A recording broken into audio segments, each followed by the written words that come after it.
Heating session 3. Now we're going to look at radiator valves. So the key objectives for this part of the session, I want you all to be able to identify the three main types of radiator valves, describe how to connect the radiator valve to the radiator, including identifying the tools that you'd use for this task, and describe how to balance a heating system.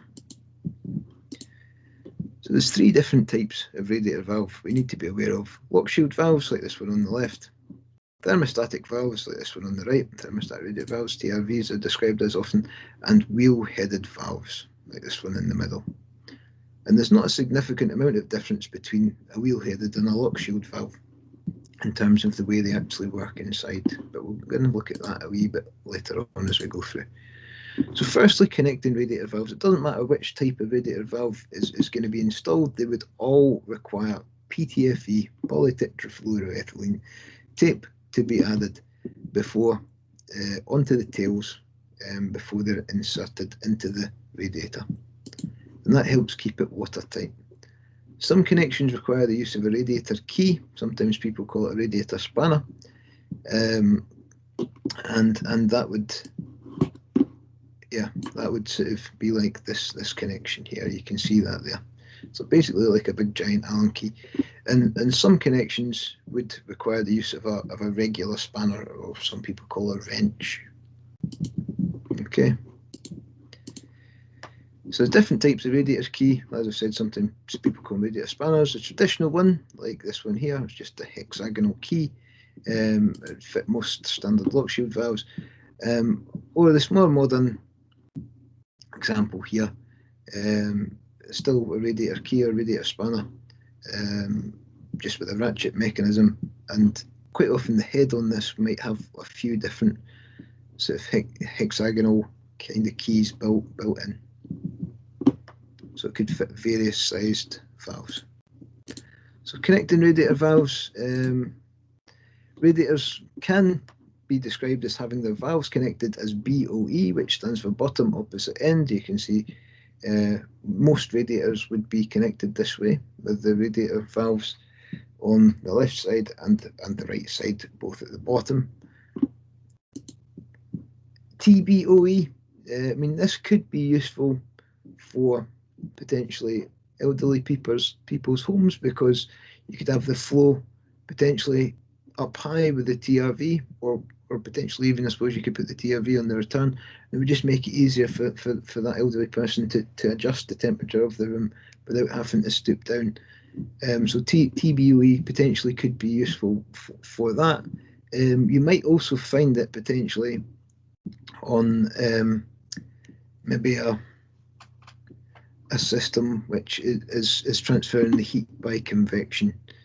You'd have the flow and return at the opposite ends, with the sort of hot going in at the higher side and the return coming out at the lower side.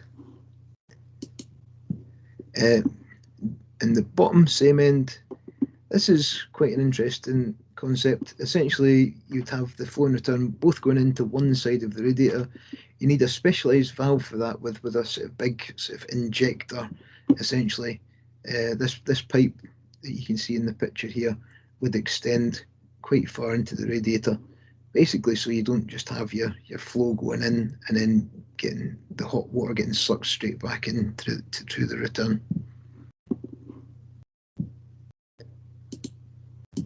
Thermostatic radiator valves. Thermostatic radiator valves, essentially, they act as a sort of mini room stat. They sense the temperature in the room and shut down the radiator depending on the temperature, what number it's set to. Essentially, if you'd got it set to 5, it would wait until the room was heated a lot more before it started to close down the valve, and if you had it set to number 1, then it would start to shut down the valve quite quickly as soon as the room starts to get up to any sort of temperature, really. So it's actually a requirement of Part L to fit TRVs, thermostatic radiator valves, on all radiators in an installation apart from the room with the room stat. So you should put TRVs on all radiators apart from the radiator in the room with the room stat. The other side of the radiator would be fitted with a lock shield valve, which we're going to look at in a minute. But firstly, we're going to look at remote sensor heads. Sometimes you might have a radiator which is installed behind a piece of furniture, and that can give a false reading to the TRV head. It can think that because there's going to be heat reflecting back from the furniture, the TRV head is going to sense a much higher temperature than is actually reflected by the temperature in the room. And in that situation, you might want to fit a remote sensor head, like this example shown on the right here, and then that will keep the radiator on until the sensor detects that the room is at the temperature, the design temperature. Thermostatic radiator valves can be described as being standard or bidirectional. In the past, with a standard valve, you should only have fitted the TRV on the flow. That would allow the water to push up past the plunger and flow into the system, whereas if it was fitted on the return, the water would be flowing back and pushing down on the plunger, which could have caused it to sort of chatter, hammer, however you want to describe it, making noise, which would have been irritating for the customer and would require a call back to fix it. But modern valves are bidirectional, and you can tell if it's a bidirectional valve by looking at it. You'd see if it's got an arrow pointing both directions into the radiator and away from the radiator, you'll know that it's a bidirectional valve and the water can flow through it easily either direction. One thing worth noting, if the pump is set too high, you could actually cause a sort of whistling sound in the TRV, and the cause of that is essentially, I'll describe to you now. In the head of the valve, there's a sort of heat-sensitive wax or fluid, which will expand as the room heats up, which would then sort of push on the pressure pin, which should push this down onto the seating. If the pump's set too high, it's going to be pushing against the washer here, which potentially could cause noise as the water's trying to push into this radiator. Occasionally, that pin will stick and mean that the water cannot flow into the radiator valve.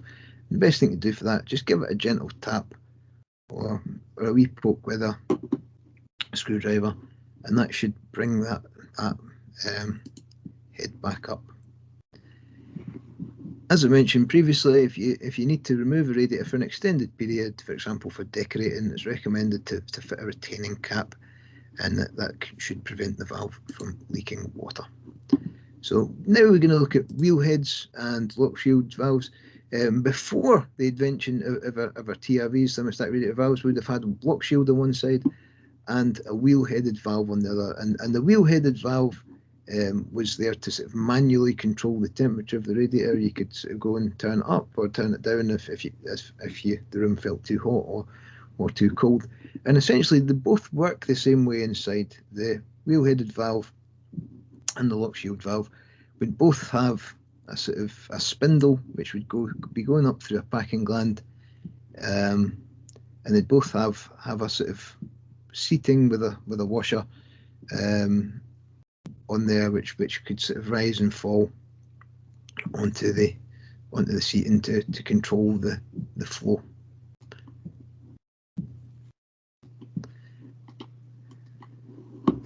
There's only really one part of the valve which is maintainable, and that's the packing gland. If you started seeing a little bit of water kind of dripping down from the top of the valve up here, there'd most likely be an issue with the packing, which you could repack, but it'd probably be just as easy to replace the valve.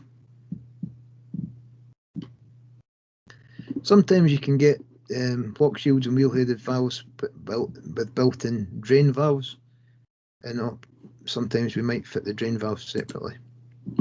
And one final thing, the symbol for the radiator valve is shown on the right just here. So balancing the system, you need to have an idea of how close or far radiators are from the boiler to help you when it comes to balancing. And that's not always necessarily how close they are in distance from the boiler. You need to have some sort of idea of where the pipes are running. The closest radiators, you should turn down the lock shields until they're nearly closed, and as you work your way out from the boiler, open each lock shield a little bit more and a little bit more, with the furthest radiators almost fully open. And this just encourages the water to sort of flow equally to all radiators, because otherwise the water's going to just take the path of least resistance. It's going to push in through the closer radiators and back through the return, and you wouldn't see these further radiators heating up possibly.